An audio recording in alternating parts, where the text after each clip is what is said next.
No programa Saúde da Gente, o governo do Amapá também tem o novo Hospital da Criança e do Adolescente, o HCA. Novo, porque foi totalmente transformado e ampliado. Os leitos aumentaram de 74 para 192.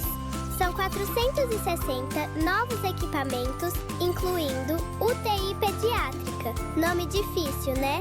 Mas que quer dizer para atender bem a gente, que é criança. Tem centro de cirurgia, cirúrgico que se fala, né? Farmácia com remédios e desenho para todo lado, que é pra gente nem perceber que está no médico. Este é o novo Hospital da Criança e do Adolescente, o HCA.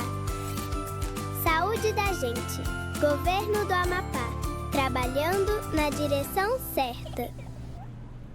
Ei você mesmo que quer cuidar da sua saúde e não tem tempo, não gosta de academia lotadas? Você começa e para de treinar? Precisa de flexibilidade com horários e com personal trainer? Gosta de ambiente limpo, organizado, aconchegante? Venha conhecer o Studio One. Aqui todos os profissionais são qualificados para atender de crianças a idosos. No Studio One, sua saúde é levada a sério. Exclusividade e atenção é no Studio One. Vem ser One. Teve um tempo em que o Amapá sonhava em ver sua casa mais presente. Hoje, esse momento chegou. A porta se abriu e a luz entrou. Em 2 anos, a Assembleia Legislativa do Amapá fez essa virada. De penúltima do Brasil à referência nacional. De 9% para quase 100% em transparência. Em 2025, conquistamos o selo Diamante. Isso quer dizer que por trás de cada dado existe um rosto. O da mãe que encontra atendimento, o do casal que oficializa seu amor, o da criança acolhida, o do jovem que recomeça, o do idoso que reencontra dignidade. Não é só sobre números, é sobre transformar política em presença, fazer da Assembleia uma casa de portas abertas para o povo. Hoje o Amapá brilha no mapa do Brasil, porque tem uma Assembleia Diamante, a LAP Diamante. Ser transparente é estar presente. Negative K, nothing further, just city cabbie in the corner.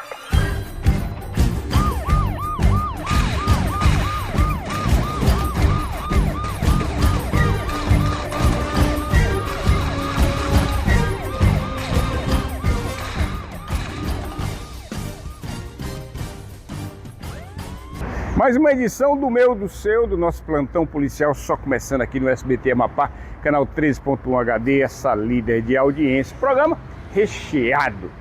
Informação, entrevistas imperdíveis. Entrevistas como essa que você vai assistir agora, aqui na tela do SBT Amapá, para você.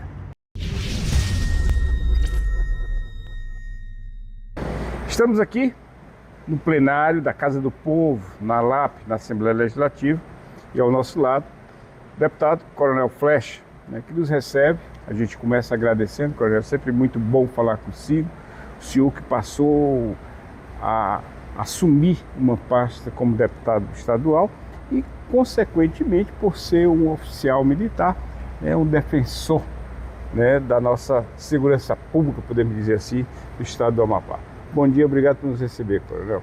Bom dia, Frota. Bom dia, teus telespectadores. É sempre bom receber você aqui, agora esse novo cenário, né, na Assembleia Legislativa do Estado do Amapá, onde faço parte desde 24 de fevereiro desse ano. Coronel, o senhor ontem usou aqui do grande expediente, sim, né, no plenário e elencou importantes pautas agora para sua gestão em 2026. O senhor poderia comentar um pouco sobre? Frota, usamos o grande expediente ontem para tratar de 4 assuntos que eu acho assim que é de grande relevância para as instituições de Polícia Militar e Bombeiro Militar, né, mas também para o público civil também. Sim. Primeiro foi a regulamentação do PIN, que é o Programa de Incentivo à Inatividade Militar, onde nós usamos a tribuna para cobrar a regulamentação desta tão importante lei, né, que incentiva o militar a se aposentar. E grande notícia também é que esse trabalho está sendo feito por uma comissão, né, conjunta, Bombeiro e PM e Governo do Estado. E a informação que temos é que está quase pronta. Por que cobramos a regulamentação do PIN? Porque não estava claro a questão das 2 promoções, né? A primeira promoção por tempo de serviço, que é a chamada PTS que nós temos, né? E após o pedido da promoção por tempo de serviço, o militar passa 6 meses ali agregado, esperando que essa promoção ocorra. Nesse período de 6 meses, o militar vai aderir ao PIN, que é o Programa de Incentivo à Inatividade, e terá direito a mais uma promoção. Então daí o segundo pedido que eu fiz ontem, porque foi votado nesse plenário através de emenda deste parlamentar aqui, é o alongamento do período, do prazo para adesão ao PIN. Porque na lei que saiu 2 meses, a gente fez uma emenda no dia 2 de abril aqui, para que se estendesse para 6 meses. Por que 6 meses? Para coincidir com a PTS, os 6 meses que o militar passa agregado até ser promovido. Agora, deputado, na promoção por tempo de serviço. Caso, esse foi o primeiro ponto, Frota. Nesse caso do PIN, né, o senhor viu como uma irregularidade, um erro processual ali no bojo, né, do projeto? Como é que o senhor viu isso? Na verdade, não sei se houve algum erro no projeto inicial, porque não participei, né? Foi uma comissão que participou e em conversa que tivemos com alguns membros das associações, disseram que o prazo não era esse, porque é pouco tempo. E o outro problema que a gente encontrou nessa legislação é justamente a vigência, né? Porque é 2 meses e a vigência a partir de 1º de maio. Então, como é que se aprova uma lei a contar de 2 de abril e a vigência passa a ser a 2 de maio? Então, diminui também o tempo a praticamente 1 mês. Então, esses foram os problemas que nós encontramos, né? E estamos trabalhando junto ao governo do Estado. Ontem já fiz contato com a Casa Civil. Para corrigir. Para que a gente possa dar esse tempo a mais para que o militar possa pensar, né? Se vai aderir ou não a esse programa de incentivo à inatividade. Esse foi o primeiro ponto. Muito importante, aliás, que fundamental, né? Até para que realmente adeque, né, a toda aquela situação da aposentadoria com prazos, né, dentro daquele que o militar pode, sim, né, recorrer e poder fazer da forma mais adequada para ele. O senhor também fez outro pronunciamento. Exatamente, Frota. O segundo ponto que tratamos foi em relação aos veteranos. Quem são os veteranos hoje da Polícia e Bombeiro Militar? São aqueles policiais e bombeiros militares que já se encontram na reserva, né? E o pedido que eu fiz, a cobrança que eu fiz para o governador do estado, é que se elabore um cronograma de pagamento das licenças especiais não gozadas, mas também das férias não gozadas. Então os militares já foram para a reserva, já estão na reserva, ainda não receberam esses pagamentos. Em contrapartida, em contrassenso inclusive, a lei do PIN diz que aquele que aderir o PIN terá essas licenças especiais de férias não gozadas, né, pagas a partir de um cronograma, a partir da adesão. Elas serão corrigidas, Coronel? E como é que eu vou pagar o pessoal que vai aderir ao PIN agora, que é o Programa de Incentivo à Inatividade, e esquecer daqueles militares que já estão na reserva? Verdade. Então, tratamos isso com o pessoal do governo também, eles estão bem sensíveis em relação a isso, para a gente sentar essa semana ainda com a CEPLAN e SEAD e a equipe do GEA, do Governo do Estado, para que a gente possa elaborar um cronograma de pagamento também para esses militares que já estão na reserva. Que é justo, Frota. Né? Você está aposentado, precisa receber, e o governador, junto com essa equipe, o governo do estado junto com essa equipe aí, vai tratar de um cronograma para que a gente possa apresentar daqui a pouco tempo para nossas tropas. Muitas vezes o militar conta com aquilo, entra até no orçamento dele, no planejamento, né, pessoal, e de repente falha e ele fica ali. Exatamente, é um recurso a mais que o militar tem, né, se aposentar, montar um negócio ou fazer alguns outros pagamentos da sua vida particular, então ele precisa desse pagamento. Com certeza. O senhor fez outro pronunciamento, vamos aproveitar para... Então eu falei dos 2 primeiros pontos, a correção da lei do PIN, né? A cobrança do pagamento das licenças especiais e férias dos veteranos, dos policiais e bombeiros militares que já estão aposentados. Sim. E fiz uma cobrança também em relação aos concursados, as pessoas que passaram no concurso da Polícia Militar e Bombeiro Militar, que estavam aguardando ansiosos uma famosa T5, uma turma número 5, né? E devido ao período eleitoral e à aproximação de encerramento de vigência desse concurso, que é dia 11 de outubro, né? O governo do estado decidiu chamar... Foi no sentido de quê? De prorrogar esse prazo? Estender o número de pessoas a serem chamadas. Hoje chamaram até 2.866 militares da Polícia Militar, tá? E o nosso pedido foi que estendesse a 3.500, porque nós temos uma defasagem muito grande de policiais militares. Deputado, o senhor também teve, né, na sequência da sua fala aqui no plenário, no grande expediente, uma 4ª fala O senhor poderia comentar para a gente? Exatamente. Só recapitulando, tratamos de 4 pontos. Primeiro, a regulamentação da lei do PIN. Segundo, o pagamento das licenças especiais e férias não gozadas dos militares veteranos que já se encontram na reserva.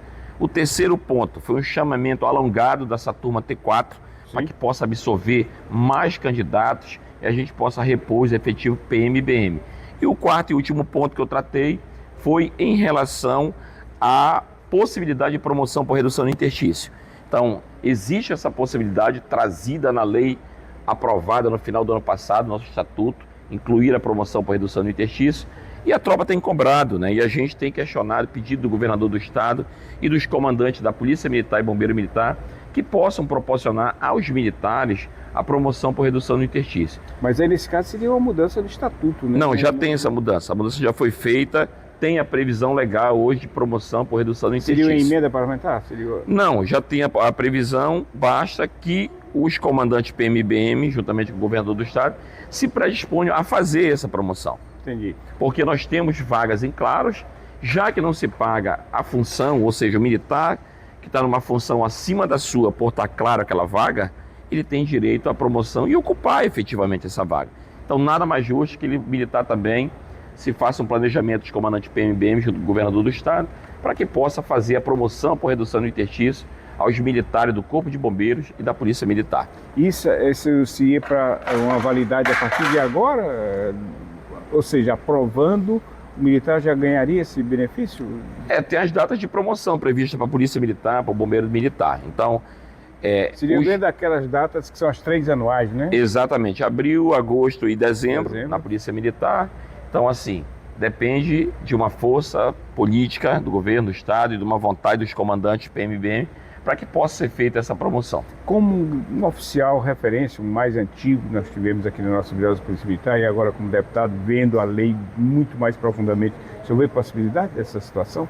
Da dispensa de interstício para promoção? Existe a possibilidade porque tem previsão legal. Previsão legal já existe hoje no estatuto trazido na aprovação que ocorreu no final do ano passado.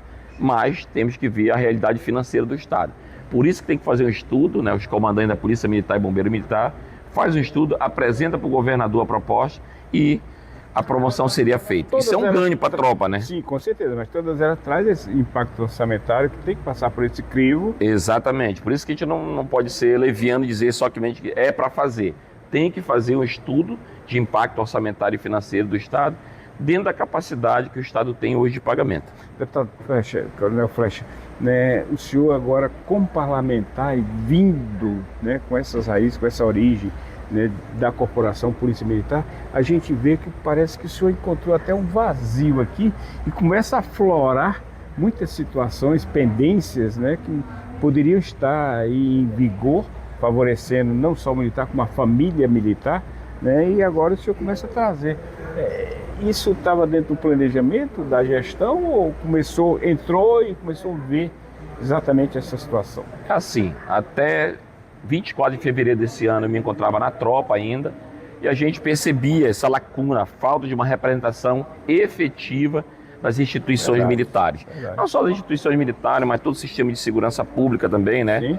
Que muitas pessoas têm me procurado de outros segmentos da segurança pública, não só a Polícia Militar e Bombeiro Militar, mas falo com propriedade das instituições militares, porque vim de lá e faço parte até hoje de lá. Então, assim, a gente vem trazendo essa voz das instituições para dentro da Assembleia. Então essa bandeira está levantada. Segurança Pública. Exatamente, Segurança Pública, tanto é que fui eleito presidente da Comissão de Segurança Pública da Assembleia logo que cheguei aqui no Parlamento. Que legal. Existe mais alguma, poderia dar aí para a gente alguma spoiler do que já está vendo para dar sequência nessa defesa aqui dentro da casa? Para o segmento Segurança Pública, nós temos vários projetos que estamos trabalhando. Não podemos apresentar agora porque causa impacto financeiro, né? Claro. E devido à legislação eleitoral. Mas estamos trabalhando aí a interiorização dos militares, né? O aumento do auxílio fardamento para eles, o plano de carreira para as praças e dos oficiais, que a gente vai trabalhar também. Eu recebi uma comissão da Polícia Civil também, que eles pleiteiam uma valorização melhor em relação aos seus vencimentos, em detrimento aos vencimentos dos delegados que me procuraram. pessoal da Polícia Penal também tem uma demanda muito grande para resolver em relação aos seus vencimentos. Gratificação, por exemplo, o pessoal da CORE, que tanto almeja. Eu ontem fui procurado por uma equipe de policiais civis almejando essa gratificação. Então, trabalhar dentro daquilo que é possível fazer, dentro da realidade financeira, da capacidade orçamentária do Estado, mas principalmente, Frota, ouvindo as categorias. E não é só o sistema de segurança pública também, né? Porque eu sou deputado estadual não só da segurança pública, sou deputado estadual de todo cidadão do Estado do Amapá. Então, toda demanda que chegar para a gente vai estar discutindo com a categoria e apresentando uma solução possível e execuível dentro do parlamento. Deputado, o senhor reside em Santana, tem uma base eleitoral grande em Santana, a esposa é vereadora, foi presidente da casa do parlamento lá em Santana, mas o senhor acabou de falar e é uma verdade, o senhor passou a ser um deputado estadual. Como é que ficam os outros municípios? Vão receber a visita do Coronel Flecha? Vão receber o olhar diferenciado do deputado Coronel Flecha? Sim, com certeza. Nós temos um cronograma de visitas, vamos começar a fazer a partir do final de abril. Vou visitar todos os municípios do estado do Amapá, ouvir a população, trazer as demandas para cá e transformar em leis positivas ou proposituras, porque nem tudo se é transformado em lei. Claro. Mas seja um requerimento para o governador do estado, seja uma indicação para alguma prefeitura para que a gente possa melhorar a vida do cidadão amapaense. Para finalizar, como é que foi a receptividade aqui, voltando a esta casa onde o senhor esteve aqui por muitos anos trabalhando como militar, chefe da Casa Militar, e hoje chegando como deputado? Foi muito boa a receptividade pelos meus colegas parlamentares. Como você bem falou, trabalhei aqui durante 6 anos como assessor parlamentar, fui chefe da Casa Militar, chefe da Casa Civil deste parlamento aqui, e 10 anos após eu retorno a esta casa, agora como parlamentar. Então, muito me honra, né? Eu represento aqui 4.222 pessoas que acreditaram em mim e votaram em mim, né? E eu pretendo representar da melhor forma essa população que votou em mim, mas também todos aqueles que acreditam no nosso trabalho, que a gente possa fazer melhor pelo estado do Amapá e trabalhando bem aqui dentro do Parlamento Estadual. O senhor quer falar mais alguma coisa, deputado? Só agradecer, Frota, né? Dizer que a gente está sempre disponível aqui para ouvir as demandas da população. Tanto é que a função do deputado é essa, ouvir, né? E transformar o clamor da população em proposituras positivas, seja mediante requerimento, seja mediante propositura de leis. Muito bem, conversamos então com o deputado Coronel Flecha, direto aqui do plenário da Casa do Povo, da ALAP, aqui do Amapá.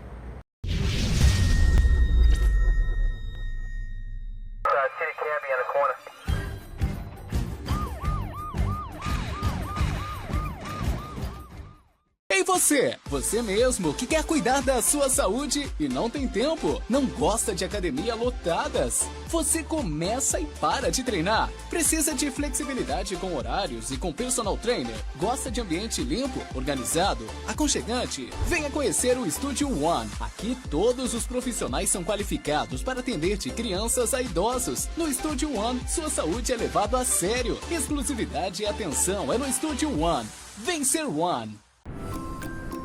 No programa Saúde da Gente, o governo do Amapá também tem o novo Hospital da Criança e do Adolescente, o HCA. Novo porque foi totalmente transformado e ampliado. Os leitos aumentaram de 74 para 192. São 460 novos equipamentos, incluindo UTI pediátrica. Nome difícil, né? Mas que quer dizer para atender bem a gente, que é criança. Tem centro de cirurgia, cirúrgico que se fala, né? Farmácia com remédios e desenho para todo lado, que é pra gente nem perceber que está no médico. Este é o novo Hospital da Criança e do Adolescente, o HCA. Saúde da Gente, Governo do Amapá. Trabalhando na direção certa.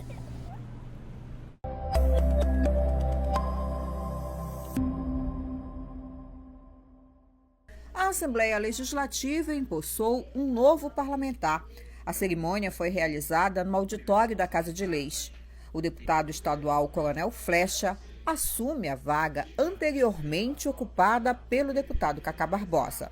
A sessão de posse reuniu parlamentares, autoridades e convidados, marcando o início da atuação do novo deputado estadual no parlamento amapaense.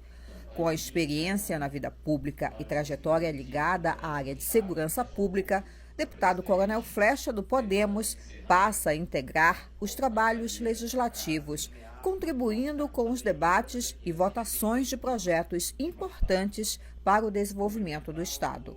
Prometo desempenhar fielmente o mandato que me foi conferido pelo povo, respeitar as constituições federal e estadual e promover o bem geral do Estado do Amapá.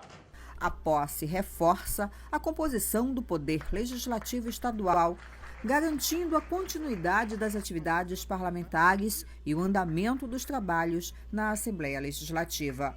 Durante a entrevista, ele afirmou estar preparado para mais esse desafio e disse que vai trabalhar todos os dias para o desenvolvimento do Amapá. Nós viemos de um grupo político de Santana, minha esposa é vereadora lá, e a gente tem essa proximidade com a população. Então, ouvir a população, trazer as demandas para cá para o parlamento, transformar isso em lei positiva que possa afetar a vida do cidadão amapaense. Teve um tempo em que o Amapá sonhava em ver sua casa mais presente. Hoje, esse momento chegou. A porta se abriu e a luz entrou. Em 2 anos, a Assembleia Legislativa do Amapá fez essa virada. De penúltima do Brasil a referência nacional. De 9% para quase 100% em transparência. Em 2025, conquistamos o selo Diamante. Isso quer dizer que por trás de cada dado existe um rosto. O da mãe que encontra atendimento, o do casal que oficializa seu amor, o da criança acolhida, o do jovem que recomeça, o do idoso que reencontra a dignidade. Não é só sobre números, é sobre transformar política em presença, fazer da Assembleia uma casa de portas abertas para o povo. Hoje o Amapá brilha no mapa do Brasil, porque tem uma Assembleia Diamante, a LAP Diamante. Ser transparente é estar presente.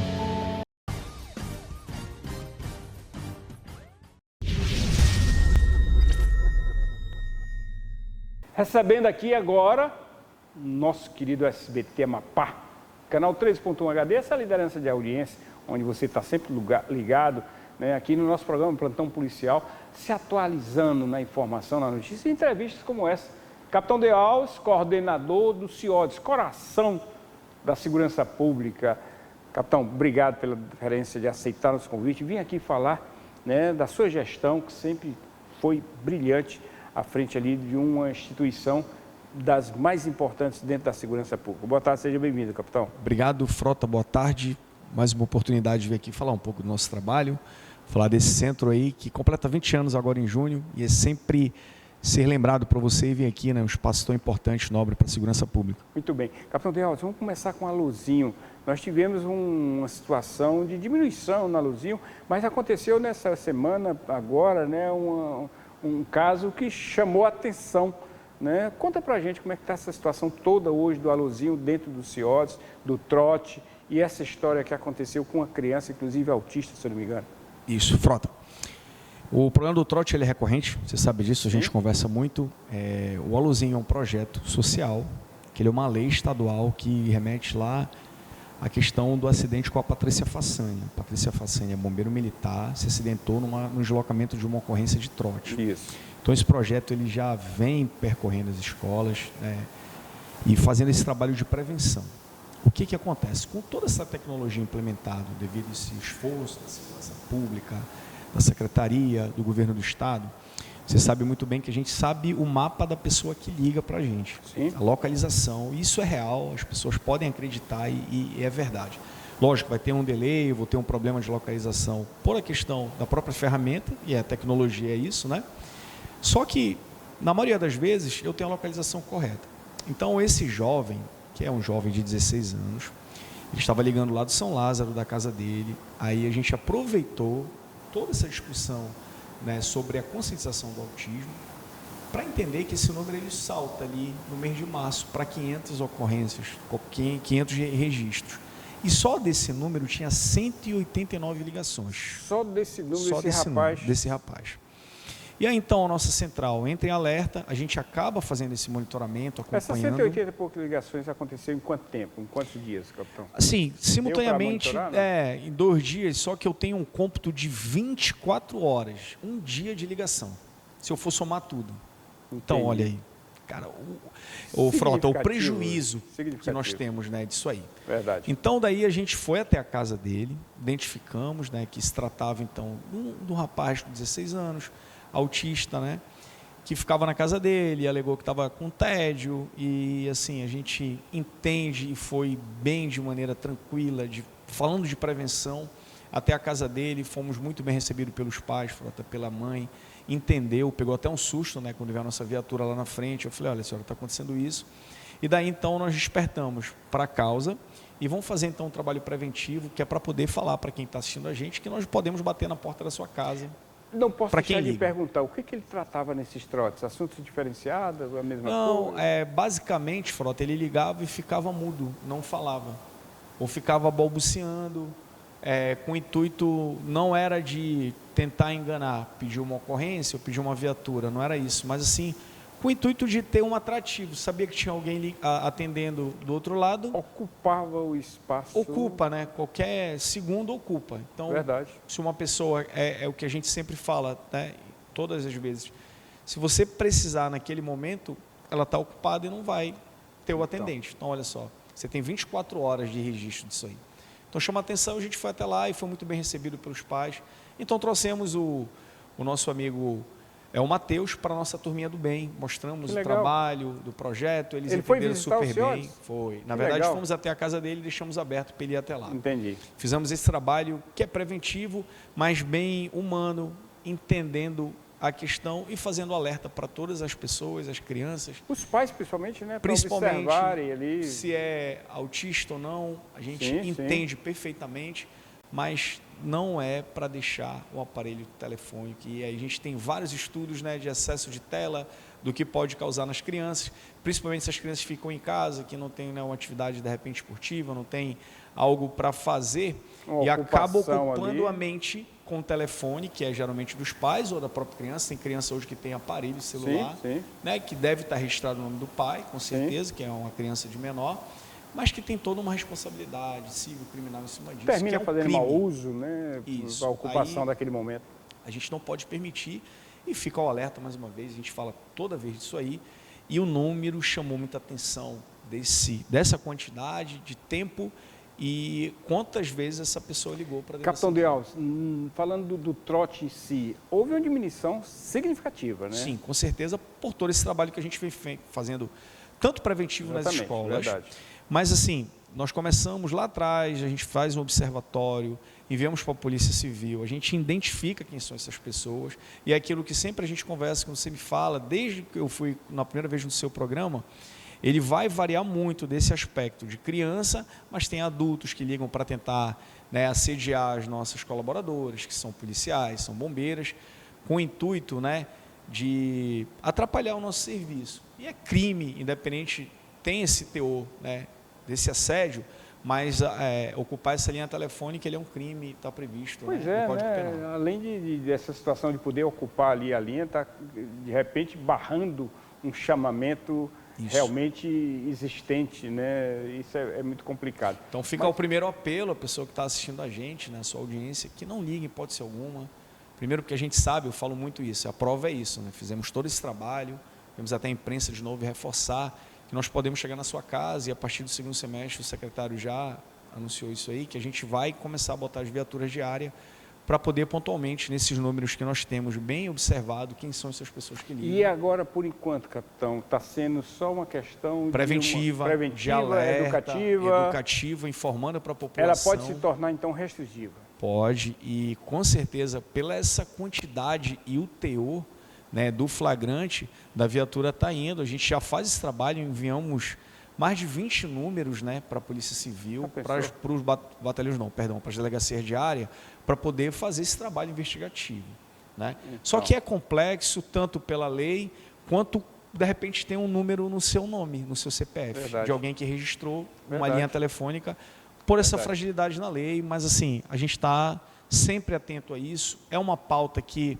Sempre a gente vem aqui falar disso, não era, né, pode ser alguma, mas chama a nossa atenção. Isso acontece, lógico, por crianças e por essa questão de adulto, que pode ser alguma, tem que acontecer. A gente tem que ter tolerância zero com a questão do trote. Só para finalizar esse assunto, a gente passar para outro assunto, capitão, eu queria só alertar, né, as pessoas às vezes têm esse desconhecimento, que quando você faz um trote hoje para os CIODs, você automaticamente é identificado na localização, teu número e tudo mais. Então, tem cuidado, não está mais invisível não. Tenha você cuidado. Aparece na hora lá. Gravado, identificado o número, endereço e a sua gravação também registrada na central. Recado dado.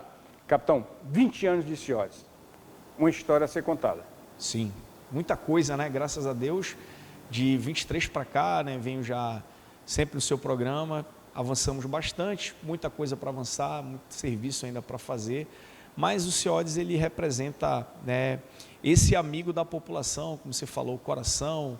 Outras pessoas, né, identificam a importância de a gente ter a integração da segurança pública. Verdade. E um serviço que ano passado, né, chegou a 76 mil registros, né, de várias agências, todas que estão lá presentes.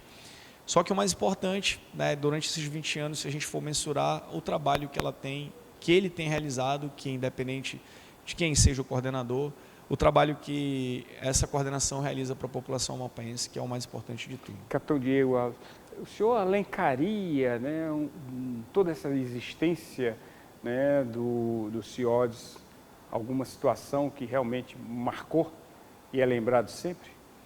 Agora, você fala da história recente? Da história, eu acho que o marco inicial, que a gente pode falar lá de 2006, é a iniciativa do governo. E assim, Frota, a gente percorre, graças a Deus, tanto capacitação. Eu tive a oportunidade de conhecer o Copom de São Paulo, né? Fomos em Brasília, ver a realidade, conheci como o Pará faz isso aí.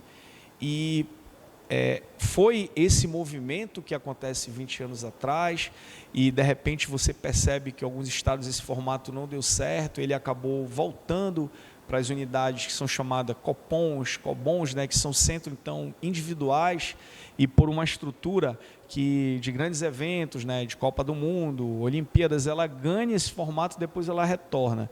E aqui há 20 anos a gente mantém esse formato de integração. Legal. Eu acho que não há marco melhor, e assim, não falar do trabalho em si, mas falar do centro, de ser uma referência a nível de CAD, da ferramenta que nós operamos, sim, justamente de ter essa integração. Então, hoje, do que é registrado no atendimento, do que é despachado do Corpo de Bombeiros, que consegue falar com a Polícia Científica do Amapá, que consegue falar com a Polícia Civil, e a gente fecha esse circuito da ocorrência de uma maneira que, eu posso te falar, é difícil a gente ver outro estado.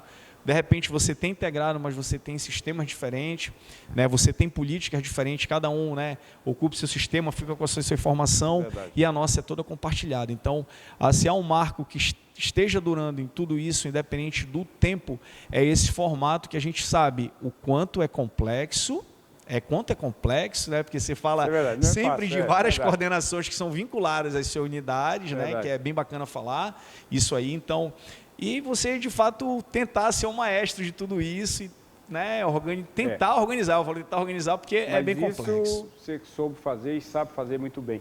E lembrando sempre, né, que quem ganha com tudo isso, com essa mudança, eu diria até radical, de avanço, de melhoria, né, quem ganha é a própria sociedade, que tem um serviço prestado com tempo-resposta, principalmente, muito mais rápido, né, meu capitão? Isso, na verdade, é uma máxima nossa, né, da emergência, esse atendimento célere, é aquilo que eu falo, tem muita coisa para a gente melhorar e vai continuar buscando sempre, né, Frota, melhorar esse nosso serviço, mas a ideia é essa. Então, se eu tenho integrado, eu tenho a agilidade, né, lógico que é um teatro de operações, de muita gente operando, são vários agentes, mas a ideia, sempre que eu costumo dizer, o que você falou, eu concordo com isso, o que vale é a prestação de serviço para a população, é o que sempre eu falo, é a importância do centro em tudo isso aí, de todo o investimento que foi feito pelo governo do Estado, que é bom falar. Aquela integração, todo mundo com o mesmo discurso ali, se torna quase uma família ali. Com certeza, integrada, né, capitão? Que aí as vaidades, elas são deixadas de lado, tanto das instituições como das pessoas que compõem. Verdade. Porque elas só têm o intuito de prestar um excelente serviço para a população. E olha que nós temos ali várias instituições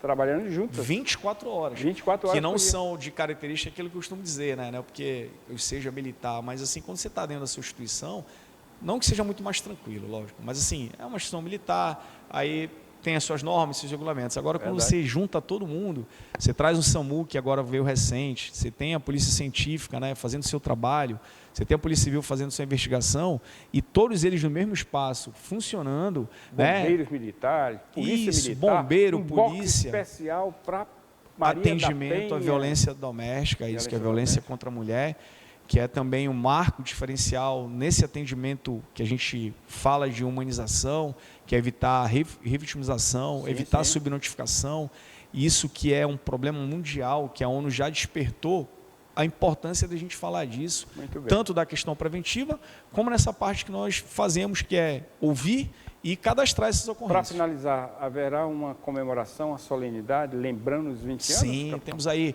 começamos agora, se Deus quiser, em abril, já fazer o destaque disso, falando de toda essa transformação estrutural, de todo o investimento que foi feito do governo do estado do Amapá, através do governador Clécio, do secretário de Segurança Pública, que é o delegado César, tudo que nós conseguimos introduzir de tecnologia, o que isso representou na prática para a população e de como era há 20 anos atrás e do que a gente pode melhorar, sempre lembrando e agradecendo essas pessoas que passaram e tiveram a sua contribuição. 20 anos atrás era sinal de fumaça, era tudo para viatura. Né? Se a gente for pegar as fotos hoje que a gente está levantando, fazendo, é importante fazer esse trabalho histórico e mostrar para a população o quanto avançou esse serviço que não para. E assim, Frota, acabou. É uma memória que não pode ser esquecida. Não pode, jamais. Toda a vida assim, houve seu esforço devido na todo época, mundo teve a sua contribuição, todo mundo ajudou, e se a gente hoje, né, foca em tecnologia e melhoria, é porque teve gente lá atrás que falou de prédio, e aí daqui a pouco vai se falar porque a cidade está crescendo, vai ter que se aumentar e cada um vem dar a sua contribuição, mas o trabalho, assim, para a população, o que importa é o atendimento para o cidadão. Muito bem. Capitão de Alves, parabéns pela gestão, sempre gosto de parabenizá-lo, porque realmente é uma gestão diferenciada, o senhor tanto tem aceitação de todos que fazem os CIODs, como também, né, dessa preocupação sempre no atendimento de excelência à sociedade, fazer com que o tempo-resposta aqui naquela instituição é importantíssimo, né, aconteça. O senhor quer falar mais alguma coisa, capitão? Não, só convidar o pessoal que a gente... É o spoiler, né? 14 de junho a gente vem também com a nossa corrida de 20 anos comemorativo, vou fazer questão de vir aqui vamos falar também. Disso depois. Fazer uma pauta específica para convidar o pessoal a falar o que a gente vai divulgar para a população. Vai acontecer em 14 de... Junho, lá na frente do CIODs, a gente comemora lá e aproveitar para te convidar para ir lá. Não, vamos falar ainda disso, tem tempo para a gente falar disso. Tem sim. Né? Olha, conversamos então com o capitão Diego Alves, capitão bombeiro, né, coordenador do CIODs, como eu digo, coração da nossa segurança pública, e lá chegam as informações, lá saem as informações, lá chegam para o atendimento e de lá saem os atendimentos em função da tua melhor segurança, da tua paz, da tua melhor tranquilidade. Capitão Diego Alves, coordenador do CIODs no Amapá.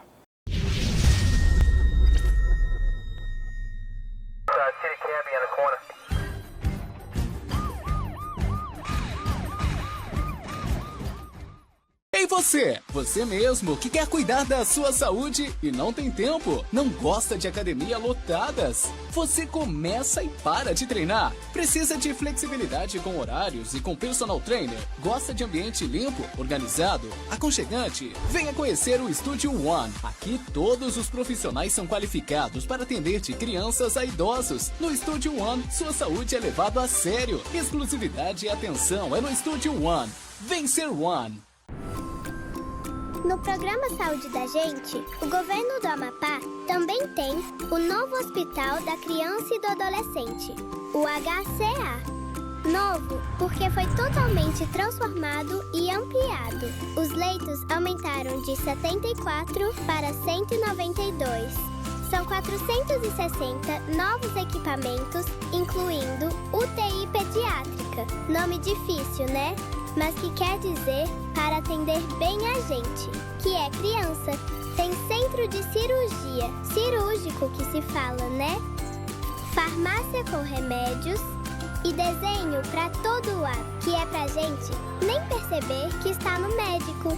Este é o novo Hospital da Criança e do Adolescente, o HCA. Saúde da Gente, Governo do Amapá. Trabalhando na direção certa.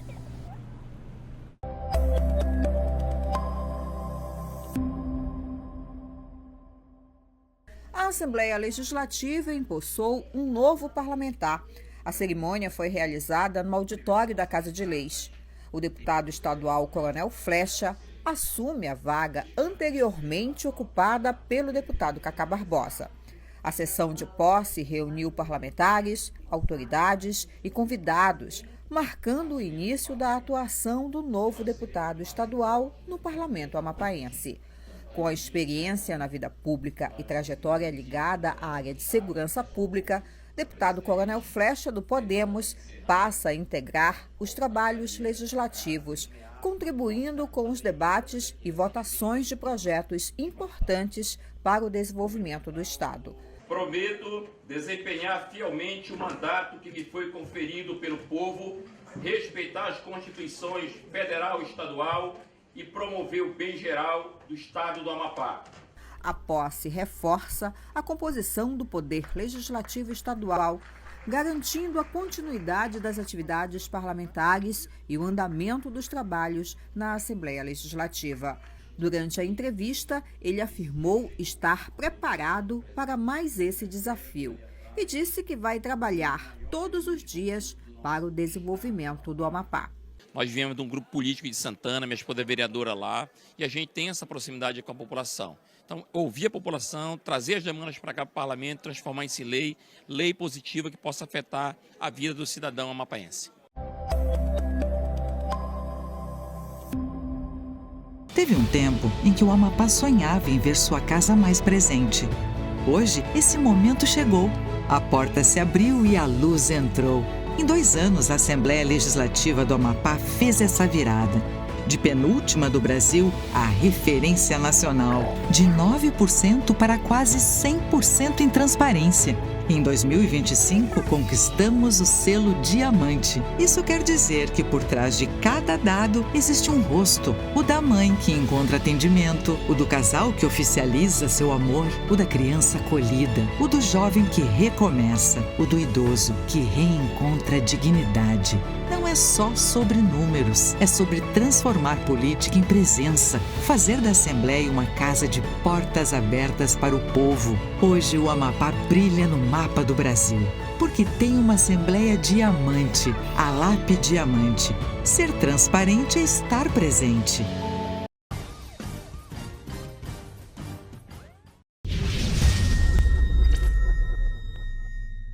Estamos aqui na segunda vara de Fazenda, no Fórum de Macapá, mais precisamente no gabinete desse grande juiz, uma referência da nossa justiça aqui do Amapá, Dr. Paulo Madeira, que nos recebe, tira um tempinho ali, porque a agenda aqui é carregada. Mas sempre aí solista a imprensa, sempre trazendo a informação, a notícia para o povo amapaense. Dr. Paulo, muito obrigado por nos receber, por essa deferência, sempre, né, e um parceiro, né, da informação precisa, verdadeira, ao nosso povo do Amapá. Bom dia, seja muito bem-vindo ao programa, doutor Paulo. Bom dia, Flora, bom dia a todos os seus ouvintes. Nós estamos sempre, né, eu costumo dizer, à disposição da sociedade para prestar as informações de interesse público, né? Então estamos à disposição sempre. Eu vou começar com uma perguntinha que não quer calar. Doutor Paulo, pela forma que o senhor é visto, né, a respeitabilidade que o senhor tem da sociedade, dos seus pares, dentro da Justiça, Ministério Público, de todos os órgãos aqui do Estado, onde o senhor circula e circula muito bem, é muito querido, isso não lhe traz uma responsabilidade, um fardo da responsabilidade maior, doutor Paulo? Eu acho que os seres humanos, em todas as atividades, né, todos os seres humanos, né, criam uma história a partir dos seus atos, das suas atitudes, das suas condutas. Verdade. Eu procuro primar, né, a minha vida exatamente por esse compromisso público, né, com o meu trabalho. Eu sou magistrado de carreira porque abracei a profissão, gosto de ser juiz e procuro fazer o melhor, né? Então, assim, eu tenho satisfação de poder trabalhar em algo que eu gosto, né, e procurar fazer o melhor. A justiça é uma tarefa muito árdua, muito dura, e quem não conhece a atividade de um juiz, quem não conhece o dia a dia da atividade do judiciário, não tem a dimensão, né, dessa dificuldade que é de você lidar para resolver vida de pessoas, para resolver sobre patrimônio, sobre liberdade, enfim. São matérias que são sempre angustiantes, né? Mas a gente procura fazer o melhor. Nem sempre acerta, porque somos falíveis, somos seres humanos, mas procuramos fazer o melhor. E é isso que é o nosso compromisso. Agora, com todo esse compromisso e essa responsabilidade, doutor Paulo, o senhor, pelo tempo de serviço prestado, já de bons serviços prestados, o senhor hoje já fica mais à vontade? Eu, na verdade, Frota, eu vou fazer 30 anos agora em agosto, né? Na magistratura do Estado. 30 anos na magistratura do Amapá. Tomei posse em agosto. Em agosto de 96. Eu me sinto à vontade, eu me sinto muito confortável, porque eu decido de acordo com a regra, né, da Constituição Federal, de acordo com as leis. Eu procuro fazer tudo certo. Eu nunca decidi com qualquer viés que não fosse o viés constitucional. Então eu me sinto muito seguro por isso. O que dá segurança ao magistrado, à justiça de um modo geral, é agir dentro da legalidade, é respeitar a lei, respeitar os princípios que a Constituição traz, respeitar as pessoas, né, as partes, advogados, enfim. Isso que nos dá segurança, porque você sabe que qualquer que seja a decisão que você vai tomar, ela vai ser pautada por regras. E aí, se as suas regras, as suas análises, né, elas não coincidirem com a leitura que o órgão de recursal vai fazer, é claro, o órgão recursal pode alterar. Isso faz parte do jogo, não é? Faz parte do processo. Mas você sente segurança a partir do momento que você sabe que está decidindo de acordo com as regras da lei. Por todas essas decisões, doutor Paulo, o senhor às vezes se sente cobrado? Há uma pressão, quer seja de dentro para fora, ou seja, da própria justiça, que ali, ou de fora para dentro? Eu nunca tive o desprazer, Frota, em 30 anos de carreira, isso eu faço questão de ressaltar, de receber uma ligação, uma insinuação, um pedido que não fosse moral do meu órgão, do meu tribunal, da corregedoria, de qualquer órgão. Nunca recebi uma insinuação sequer. Eu sempre trabalhei muito à vontade, né? Decisões minhas são reformadas às vezes, outras são mudadas, outras são mantidas, mas eu nunca recebi. Então, assim, eu trabalho muito à vontade, eu não recebo pressão, até porque eu não permito, né, pressão de quem quer que seja, a não ser a cobrança que é regular, é legal. O advogado, por exemplo, ele tem todo o direito, tem todo o direito de cobrar, de exigir que o processo ande rápido, tem todo o direito. Isso faz parte, né, também do processo, do ordenamento. Mas uma pressão que não seja legal, a gente não dá espaço para que ela venha. E essa sua empatia, doutor Paulo, de fazer com que a justiça se torne cada vez mais célere, atendendo um advogado, atendendo partes, o senhor sempre teve, deu essa liberdade, sempre foi muito de trazer para perto de si, né, aproximar a justiça do jurisdicionado. Isso também é um... Eu aprendi desde cedo, não é, que a justiça do Amapá ela tem uma particularidade. E essa particularidade é nossa, bem nossa mesmo aqui do Amapá. E eu já falo nossa, eu me considero amapaense também, porque eu tenho mais tempo de Amapá do que de São Luís do Maranhão, né? Porque eu vim para cá com 29 anos. Está linda, né? Está linda a cidade. Eu vim para cá com 29 anos de idade, já estou há 30 aqui, então eu tenho mais tempo de Amapá do que de São Luís do Maranhão, que é minha terra querida também. Já raiz aqui também. Mas eu aprendi desde que eu cheguei aqui, aquilo que o poeta Joãozinho Gomes, né, fala do jeito de ser do povo daqui. É esse jeito mesmo de receber as pessoas com empatia, com respeito, com carinho.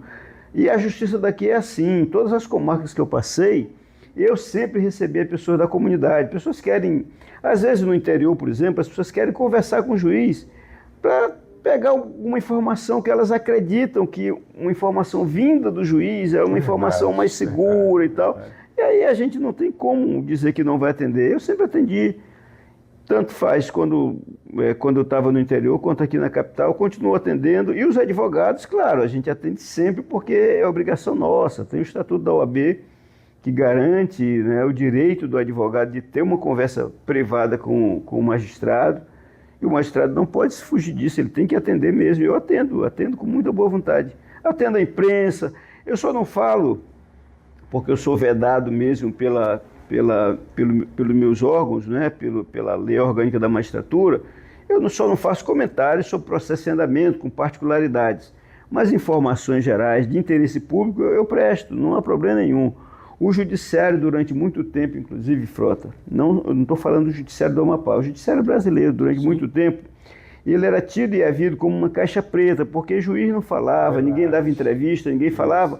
E quem não fala, quem não dá entrevista, acaba permitindo que as versões outras prevaleçam, porque você não dá a sua versão. Fala, é verdade. Então é preciso que se fale. É subentendido as pessoas que façam o seu... Que façam, exatamente. Então eu não tenho problema de me comunicar. Essa transparência é muito importante. Sim. E falando nisso, eu queria saber se o senhor pode comentar alguma situação, né, dessa decisão tomada recentemente, no caso de um gabinete, né, da prefeitura, onde ele criou ali, né, uma situação, né, de contratos, né, e o senhor vedou aquela situação. Nesse caso concreto, só para que as pessoas também compreendam, o juízo, ele profere uma decisão quando ele é provocado, ou seja, quando chega alguma ação para que o juízo decida. Então, no caso concreto, houve uma ação civil pública, movida pelo Ministério Público do Estado do Amapá. Geralmente é o dono da ação, né? O Ministério Público ele moveu essa ação porque ele fez uma leitura do ato administrativo que criava aqueles cargos, e na leitura do Ministério Público, aquela criação ela descumpria algumas regras da Constituição Federal, algumas situações relacionadas com interesse público mais efetivo, né, com a finalidade princípio, enfim. E quando o juízo foi analisar aquele pedido, o juízo entendeu que sim, que naquela situação que o Ministério Público trouxe, havia elementos suficientes para cautelarmente fazer uma suspensão. Mas foi uma decisão que está lá devidamente fundamentada, né? O juízo disse por que entendeu aquilo. E claro, esse processo ele vai ter fluxo, né? Com o direito a recurso, e vamos aguardar, né, os desdobramentos. Mas a decisão foi exatamente em atendimento a um pedido do Ministério Público que foi devidamente fundamentado. Houve recurso? Eu não tenho conhecimento, porque depois que a gente profere decisão, a gente não fica acompanhando. Se chegar alguma informação, se chegar uma notificação do tribunal dizendo que chegou, aí que eu vou saber. Eu não... Depois, o juízo tem que tomar esse cuidado também, e eu tomo esse cuidado. Quando eu proferi minha decisão, ela está lançada, está no mundo, eu não fico lá vigiando, procurando para querer saber. Não, é direito da parte recorrer, né? Se a parte manejou, né, manuseou um recurso, o tribunal, no momento que apreciar isso, se entender que é pertinente ouvir o juízo, pedir informação, vai fazer. Se entender que não, vai decidir sem ouvir. Agora, né? Mas eu não fiquei acompanhando, então não sei. Vale a experiência. Veja como é importante a informação. Muitas das pessoas que viram toda aquela situação, o juiz está perseguindo, o juiz está não sei o quê, e não é por aí. É apenas uma decisão, né, natural da justiça em poder ter um parecer seu sobre uma causa que veio do Ministério Público. Não, o juízo, isso a sociedade amapaense pode ter certeza absoluta. O juízo não trata com esse viés, nunca tratou. Nem aqui o juízo, eu tenho certeza que os outros colegas também não fazem isso. A gente respeita a Constituição e as leis do país. Se forem procurar, por exemplo, nas decisões que eu já proferi aqui nesta unidade, que eu estou aqui desde 2009, que era a 6ª Vara Civil e Fazenda Pública. Que, aliás, tomou já grandes decisões aqui. Se forem perceber, se forem fazer um histórico de todas as decisões que eu proferi, tem decisões que envolvem agentes de todos os espectros políticos do Estado do Amapá, de todos os espectros, porque a gente não faz essa divisão por viés político, ideológico, qualquer inclinação, não. A decisão é técnica. Se tiver algum ato administrativo que não se enquadre na análise do juízo em alguma regra constitucional, o juízo vai lá e diz isso. Então, já proferi decisões aqui que envolveram agentes do Estado do Amapá, outras que envolveram o município de Macapá, outras que envolveram autarquias, e sim, a gente não faz escolha, né? O nosso propósito aqui, e a nossa obrigação, é cumprir a Constituição e as leis. Foi esse o juramento que eu prestei quando eu tomei posse em 96. Então é somente isso, a gente não trabalha... A questão dos debates nas redes sociais, que ficam, qualquer que seja a decisão judicial, isso fica nesse campo. E o juízo respeita, faz parte do processo social, claro. Né? As pessoas podem debater, podem xingar, podem dizer o que disserem. Isso faz parte. O juízo aqui, inclusive, nós somos firmes no sentido de preservar o direito de expressão, a liberdade de fala, a liberdade de falar. Incomoda, então né, eu não tenho nenhum problema se as pessoas criticarem o juiz Paulo Madeira, o juízo. Eu não vou nem atrás para saber. É o direito. O senhor se considera um juiz de caneta pesada, de canetinha de chumbo? Não, eu não. Tem outro juiz que tem esse. Rapaz, caiu no Paulo Madeira, o cara. Eu não considero isso, não. Na verdade, assim, eu procuro ser sensato, né? Eu procuro ser coerente. Justo. Agora, o juiz, ele não pode ter medo de decidir se ele estiver convencido de que aquela decisão é a mais correta. Isso é verdade. E às vezes precisa ser uma decisão enfática, que pode parecer com esse ar de dureza, mas na verdade é uma ênfase necessária, que é a ênfase que o processo traz, né, que a Constituição demanda. Então, é isso, eu não me considero assim. Bacana. Então, Paulo, para a gente finalizar, o senhor poderia comentar alguma situação sobre aquele imbróglio da cozinha do IAPEM, que caiu também aqui na segunda vara? Pois é, eu estava de férias, Frota, e a colega juíza substituta, eu acompanhei porque eu peguei o processo na volta. Eu sei que ela concedeu Inicialmente o senhor fez até inspeção lá. Eu fiz, né? E ela também fez, a colega juíza substituta, ela fez uma inspeção. E até onde eu sei, houve uma mudança na empresa que fornecia os alimentos. Mas eu não estou acompanhando isso nos últimos dias, né? Porque era a colega juíza substituta que estava tocando esse processo. Eu só sei que tem uma outra empresa, um outro Mas o senhor lembra restaurante que tá foi dado prazo para mas detalhes eu não sei. Né? Eu vou manusear o processo ainda para saber sobre essa questão relacionada com a continuidade ou não da atual prestadora. Isso é algo que nós vamos analisar ainda. Eu tenho, obviamente, que ouvir o Ministério Público, né? O próprio IAPEM, o Estado do Amapá também. E aí, claro, a gente vai procurar conduzir isso de uma forma que sejam cumpridas todas as regras, obviamente, da Constituição, com relação à licitação, com relação ao contrato e tal, e com relação à qualidade do serviço, a prestação, enfim. Isso, importante. A gente vai procurar fazer com que, né, nessa ação sejam alcançados esses objetivos, que é de cumprir as regras legais, com a qualidade, todas as regras que o processo de licitação pública exige. O senhor está tratando essa ação como prioridade aqui na sua vara? É uma das ações prioritárias, sem dúvida nenhuma. É uma matéria que ela envolve, envolve uma população, de 3.000 presos. Uma população grande, né, de pessoas que estão lá cumprindo suas penas, enfim, mas que tem que ter todo o respeito do Estado. Muito bom. O senhor quer falar mais alguma coisa, doutor Paulo? Não, Frota, só mesmo... Eu acho bom entrevistar, a gente aprende, é sempre um prazer. É só mesmo dizer que eu fico sempre à disposição, né? Eu sei disso. Todas as vezes que a imprensa quiser tratar com a gente, quiser conversar, quiser saber, a gente procura deixar as coisas de forma transparente, de forma, né, bem plena, bem ampla, para que não haja qualquer dúvida com relação à nossa conduta, à nossa postura, à nossa forma de decidir. E só agradecer, né, a entrevista, porque isso leva ao conhecimento do público alguns aspectos que as pessoas não conseguem, às vezes, perceber quando olham só a decisão. Às vezes as pessoas olham uma decisão, mas não compreendem o que leva àquela decisão, né? Então, eu gosto de uma entrevista desse tipo, porque ajuda a esclarecer como que o juízo decide, o que ele leva em conta para decidir. Muito bem. Conversamos com esse grande juiz, como eu digo e digo sempre, uma referência da nossa justiça do Amapá, quase 30 anos, mais de 30 anos de justiça, só aqui no Amapá, doutor Paulo Madeira, esse maranhense de São Luís do Maranhão. Está linda a cidade, né? Cada vez mais. Está bonito. Né? Está muito bonito São Luís. Então, doutor Paulo Madeira, da nossa justiça do Amapá. Chegamos ao final de mais uma edição do nosso plantão policial aqui no SBT Amapá. Prometendo voltar amanhã a partir de 13 horas. O encontro marcado, com muita entrevista e muita notícia para você ficar muito bem informado. É só ficar ligado aqui no nosso plantão policial no SBT Amapá, canal 13.1 HD. Obrigado, Macapá. Obrigado, Amapá.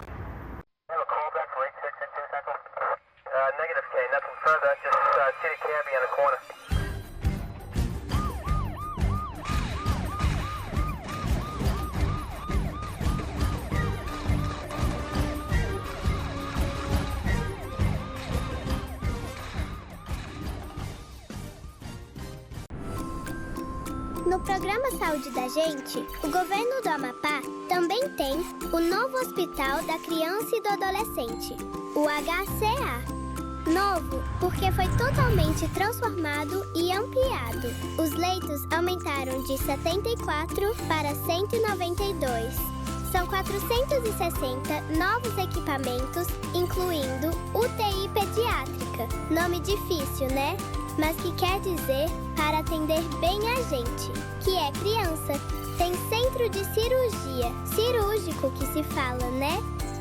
Farmácia com remédios e desenho para todo lado, que é pra gente nem perceber que está no médico. Este é o novo Hospital da Criança e do Adolescente, o HCA. Saúde da Gente, Governo do Amapá, trabalhando na direção certa.